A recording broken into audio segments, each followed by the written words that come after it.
Today, we are grateful to be joined by an esteemed guest who will impart a message of inspiration to our graduates. I personally chose her as her life story clearly mirrors the theme of Batch 2022 graduation. She is very young, but very forward-looking. Her engagements not only reflects her future readiness, but she ensures that the community adapts to the requirement of the digital future through good governance, transparency, and digitalization. I also love her entrepreneurial spirit. I always tell my students that when you put up your own company, you can choose whatever position you like.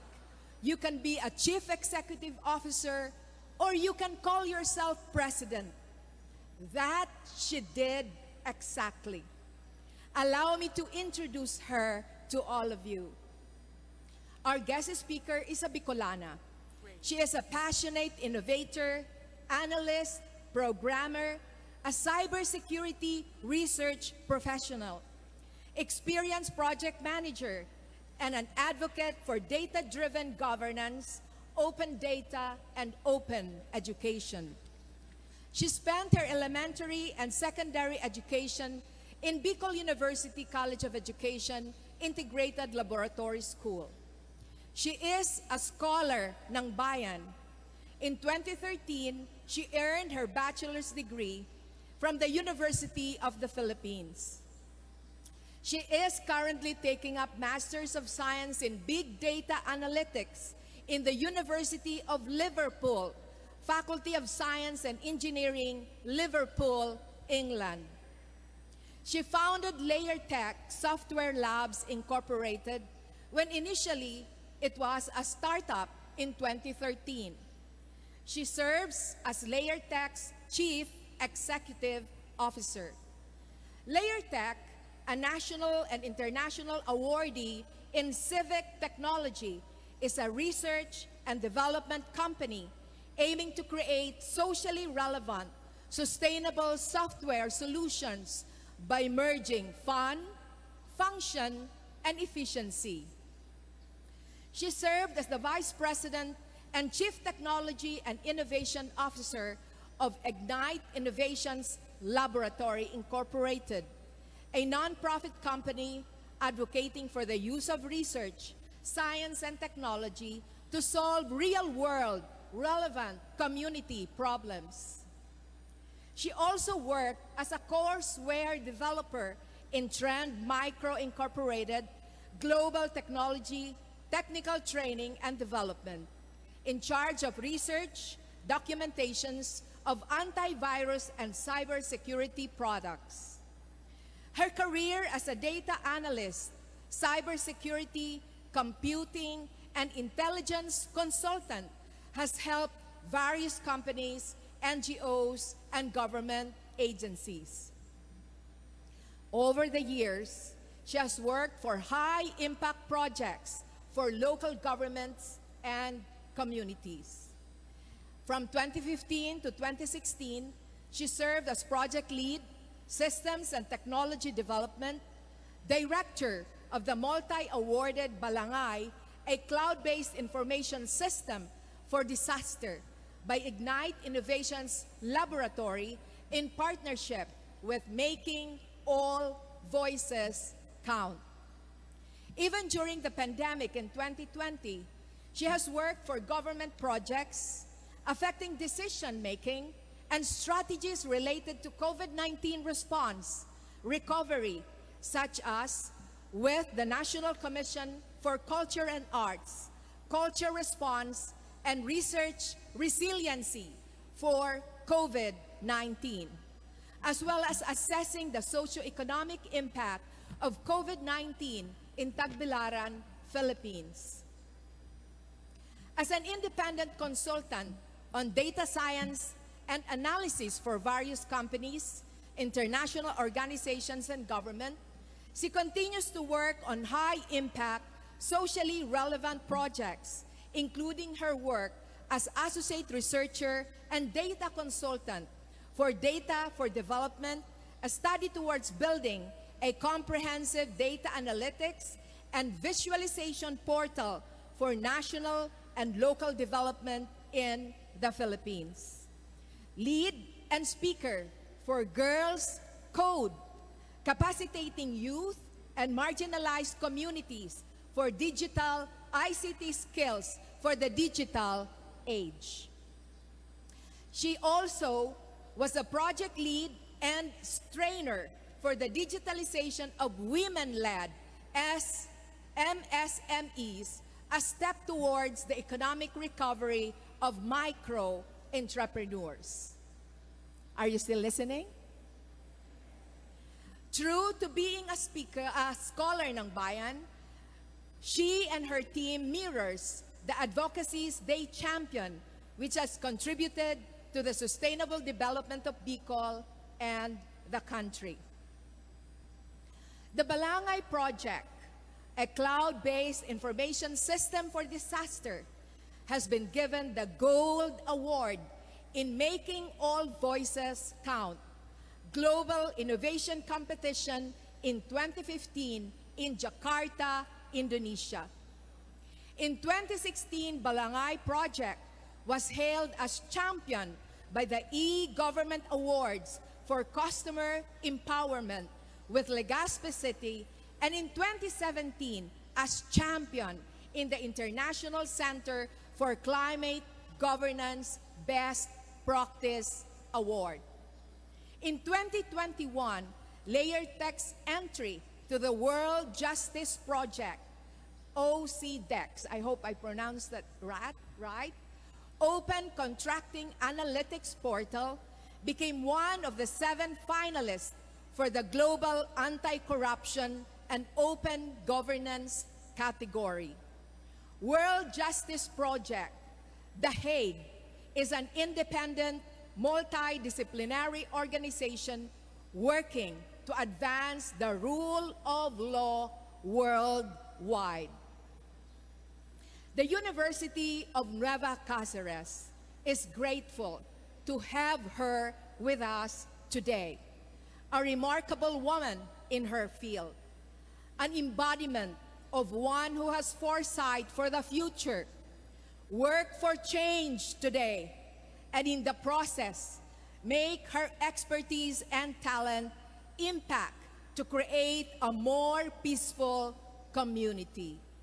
My dear graduates, parents, and guests, let's give a big round of applause to welcome UNC's 2022 commencement speaker, Ms. Maria Frei G. Sangil.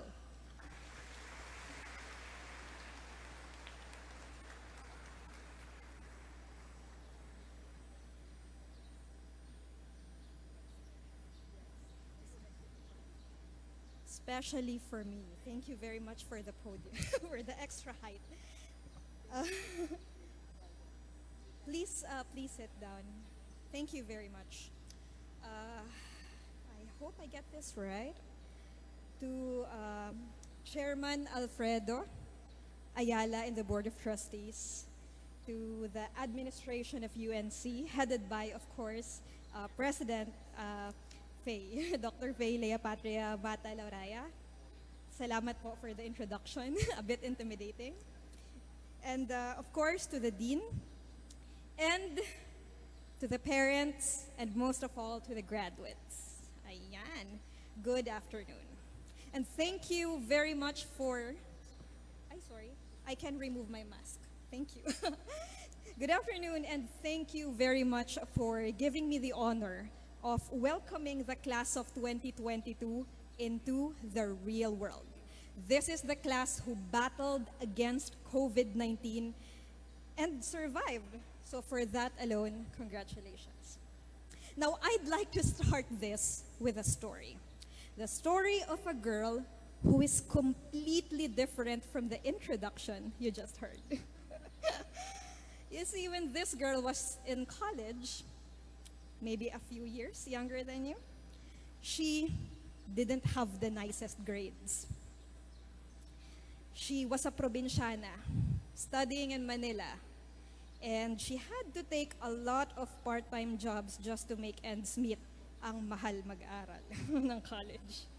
And even though she was very, very passionate with science and technology, unfortunately, the realities of life prevented her from putting her full energy and passion into her studies and in her dreams. And then one day, she was kicked out of her college. And someone she respects very, very much called her and said, Frei, maybe you just don't have what it takes to work in technology. So devastated, feeling utterly useless, she walked back to her dorm, and along the way, she passed by a banana vendor. Nagtitinda ng saging sa tabi. Sabi niya, Manong, magkano yung sangsapad? 1 bunch. Sabi nung matanda, 10 piso, iha. Pagkita niya sa wallet niya, naku, 7 lang pera ko. Sige, salamat na lang po. And then the vendor, the old man, probably sensed that something was wrong. So, he called her, halika nga dito. Alam mo, pauwi naman ako. Sige na, 7 na lang. And then, the old man gave her a pat on the back and said, balita ko matatalino yung nag-aaral dyan. Galingan mo para pag nakagraduate ka, malay mo, makagawa ka ng something na makakatulong sa mga katulad ko. Laban lang And that seemingly insignificant and simple encounter left a profound impact in her life and on the work that she will do in the future. It wasn't from an international awardee. It wasn't from someone with long list of credentials. It was from a vendor who did not even finish college because of poverty, because of the many socio-economic barriers that prevent compassionate and deserving individuals like him to get the opportunity that they need and they deserve. You see, the world can be unfair. Sometimes, if you have the privilege, it can be really easy for you to get an opportunity. And it can be 10 or 20 times more difficult for another person to get the same kind of opportunity because of what? Age, gender, race, socioeconomic status, and several other barriers that exist in our society today. Yung COVID nga lang, di ba? When all of a sudden we were forced to go digital, whether you are ready or not, those with good digital infrastructure were able to thrive.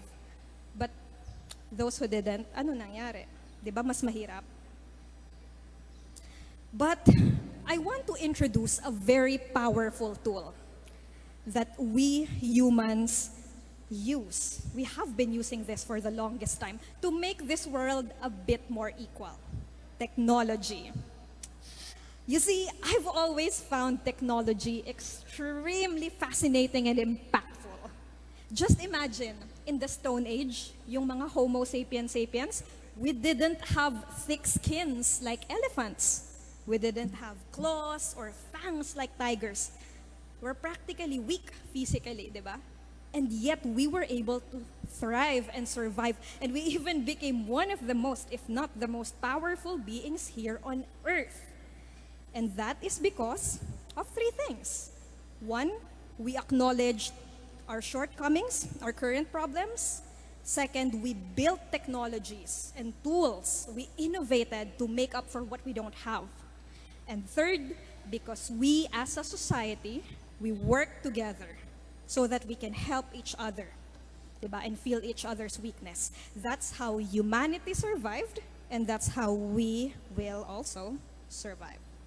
That's why despite the challenges that we are facing, our generation, specifically our generation, kasama pa naman ako, diba? We are in a very good position to create the most profound impact. Bakit? We are called the digital natives. We are the ones who were born in the era of technology. We are those with the innate capabilities and mastery of the technology that practically runs the entire world. Tayo yun.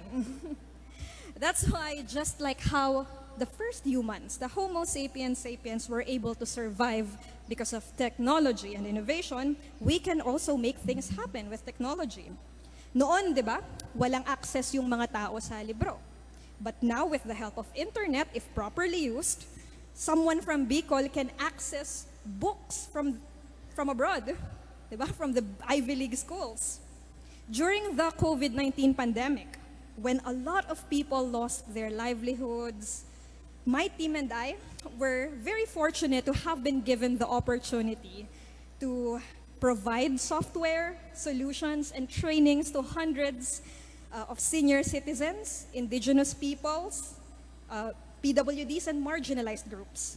And we saw firsthand how it allowed them to continue working, to continue earning. And some of them were even able to sell their products globally. And we are very, very proud of that impact. And here's another thing. Many times, we get super frustrated with long-standing problems. Nood ka ng TV, open ka ng internet, corruption, inefficiency, inequality, paulit-ulit. But over the past years, working in civic tech and data science, we were able to see firsthand how ICT was able to make government transactions faster, more transparent, and more efficient, more inclusive. Sabi nga, di ba, crime thrives in secrecy. But with the help of technology, we can make things more transparent. Di ba? We can make things more equal, and it helps curb corruption and helps curb other inequalities in our society. Eto, I've seen firsthand an artificial intelligence called Rosie. Alam nyo ba, this AI was responsible for flagging millions of dollars worth of fraudulent transactions in Brazil. Isipin yung millions. Because of the AI, no physical, walang tao ang na-endanger. No physical whistleblower was endangered.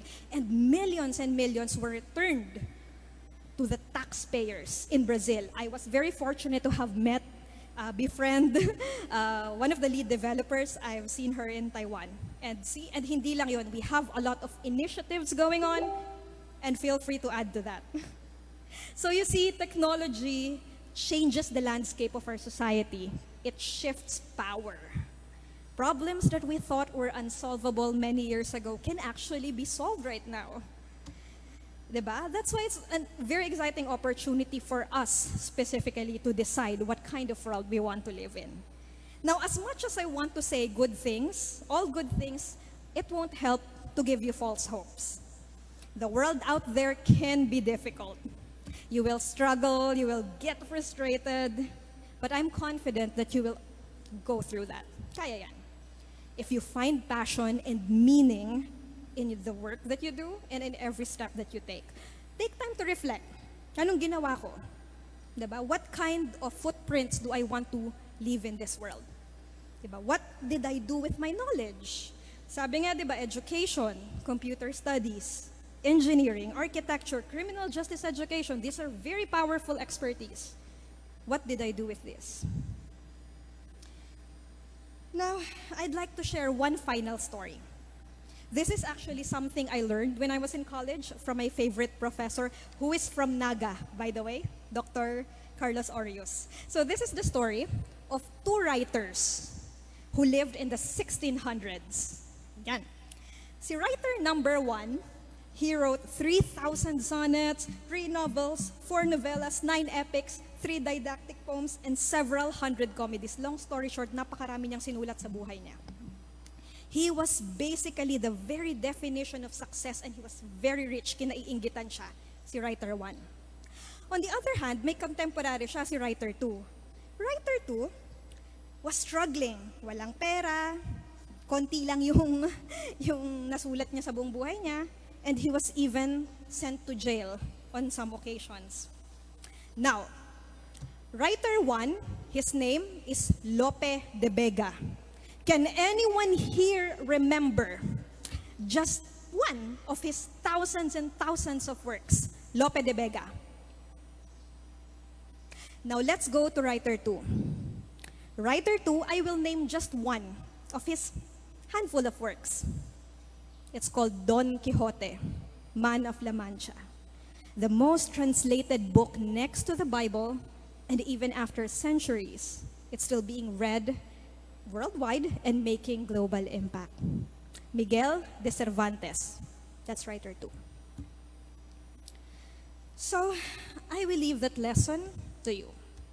As you go to the world, and you will use your skills and face life's challenges, always remember, reflect on the kind of impact that you will do to yourself, to your family, to your friends, to your society, but never ever compare with others.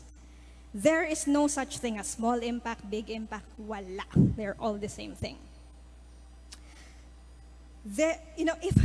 That's why if you keep on looking at others, and if you keep comparing them, you will lose sight of your own spark and brilliance, of your own contributions that, who knows, may have impact, may make global impact for the next 100 years. You're very fortunate to have been equipped by UNC with the skills needed to face life's challenges. I'm sure that there will be students here who will surpass all of us here on stage, diba? I'm sure that some of you here will make profound impact in our country. But that is only if you walk with passion, integrity, and meaning in your every step. So congratulations, class of 2022, our future problem solvers and game changers. Nag-iintay sa atin, sa inyo, yung mga katulad ni Manong na nagbebenta ng saging. Marami sila. Be very, very proud of yourself. And I'm sure we're all excited to see what kind of impact you will make in our country, and who knows, maybe in the whole world. Maraming salamat po. Congrats.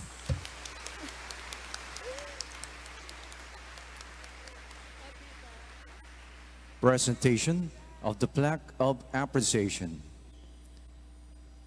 This Plaque of Appreciation is hereby awarded to Maria Jihan Frei Sangil, President, Layer Tech Software Laboratories Incorporated, in grateful acknowledgement of her distinguished and invaluable service as commencement speaker during the 74th commencement exercises, thereby contributing immeasurably to the prestige and success of the occasion, given this 24th day of June 2022 at the University of Nueva Cáceres, Naga City, Philippines. Signed, Dr. Fay Lea Patria M. Lauraya, University President.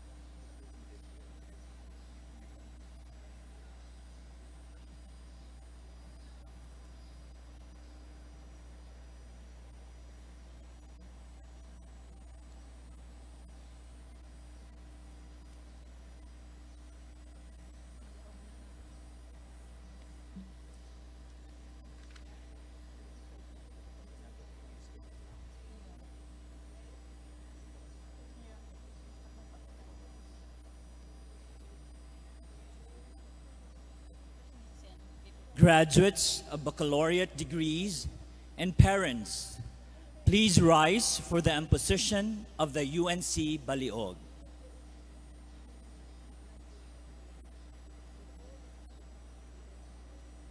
The University of Nueva Cáceres takes honor and pride to impose upon you this Baliog, a lasting symbol of the respective degrees you have earned and the symbol of your future profession. Wear it with dignity.